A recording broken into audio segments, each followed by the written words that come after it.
कहाँ से आए भाई साहब आप? हम करौली से आए हैं साहब। करौली से किस लिए आए? हम सचिन पायलट जी के अनशन के लिए आए हैं सर। क्या मुद्दा है सचिन पायलट का, क्यों बैठे हैं?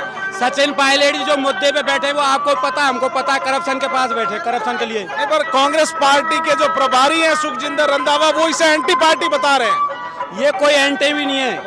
रंधावा जी का भी जो शक है वसुंधरा सरकार जो कोई को घोटालों पर, ये क्या एंटी है? पूर्ववर्ती वसुंधरा सरकार द्वारा किए गए घोटालों पर ये बात आप तो कह रहे हैं लेकिन रंधावा जी नहीं मान रहे हैं। क्यों नहीं मान रहे? पहले उन्होंने क्या कहा था? पूर्व सरकार आई थी जब गहलोत जी ने कहा था कि पूर्ववर्ती सरकार द्वारा किए गए घोटालों पर हम कार्रवाई करेंगे।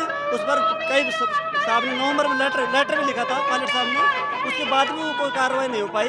अब रास्ता युवा हाथ होकर पायलट साहब को अवगत करा युवाओं ने।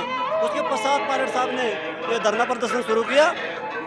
तो सचिन पायलट पे अगर कांग्रेस पार्टी जैसे जयराम रमेश, पवन खेड़ा और सुखजिंदर रंधावा कह रहे हैं कि ये एंटी पार्टी है, कांग्रेस अगर कोई कार्रवाई करती है तो फिर आप लोग क्या करेंगे? हम पायलट साहब के साथ हैं। राजस्थान की जनता पायलट साहब के साथ है। अरे जो भ्रष्टाचारी है किसी भी पार्टी की हो, कांग्रेस हो चाहे बीजेपी हो, किसी को बख्शा नहीं जाएगा। और पायलट साहब ने ये भी कहा था सेकंड ग्रेड की जो भर्ती हुई थी उसमें बहुत बड़ा भ्रष्टाचार हुआ है, लेकिन सरकार ने उसको दबा दिया। तो आप भ्रष्टाचार के खिलाफ मैदान में उतरेंगे, पायलट साहब तो उनका समर्थन करेंगे क्या? पायलट साहब का समर्थन करते हैं हम फुल। हम भी राहुल गांधी पार्टी से ऊपर है पायलट साहब। पायलट साहब युवाओं के साथ है। और जो सेकंड ग्रेड भर्ती में आपको खुद को पता है इसमें भ्रष्टाचार हुआ था, सेकंड ग्रेड का पेपर आउट हुआ था, उसने सरकार ने दबा दिया उस मामले को। और जब मेरिट आएगी ना 10-15 दिन बाद उसका रिजल्ट आएगा, आप खुद देख लेना क्या मेरिट जाएगी उसकी। तो जयराम रमेश जो राज्यसभा सांसद हैं वो ये कह रहे हैं कि योजनाएं बहुत अच्छी हैं, योजनाएं चुनाव जिता देंगी। ऐसा कुछ नहीं, बस पहले भी अशोक जी ने चेहरा बनाया पायलट साहब को। पायलट के चेहरे पर कांग्रेस सरकार आई, 21% डूबा हुआ जहाज था, उसको अब किया 100 में कांग्रेस में पायलट साहब लाए।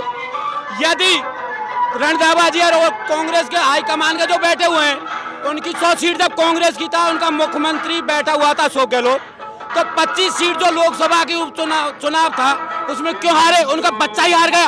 अशोक जी में तो कुछ भी दम नहीं है। यदि दम है तो सरदार शहर के अलावा दूसरे विधानसभा में चुनाव नहीं जीत सकता। बड़ी चुनौती अशोक गहलोत को, सीधी चुनौती की सरदारपुरा के अलावा राजस्थान में किसी सीट से चुनाव लड़के बताएं, ये इनका कहना है।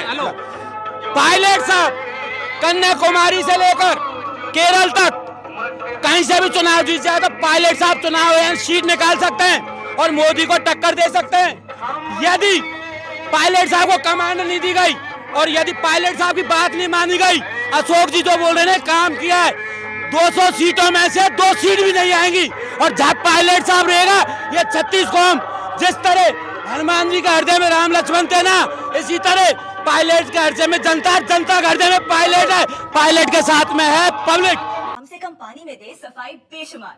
इसमें है नेचुरल ऑयल, ये कपड़ों के संग हाथों का भी रखे ख्याल, तो आज ही करें इस्तेमाल।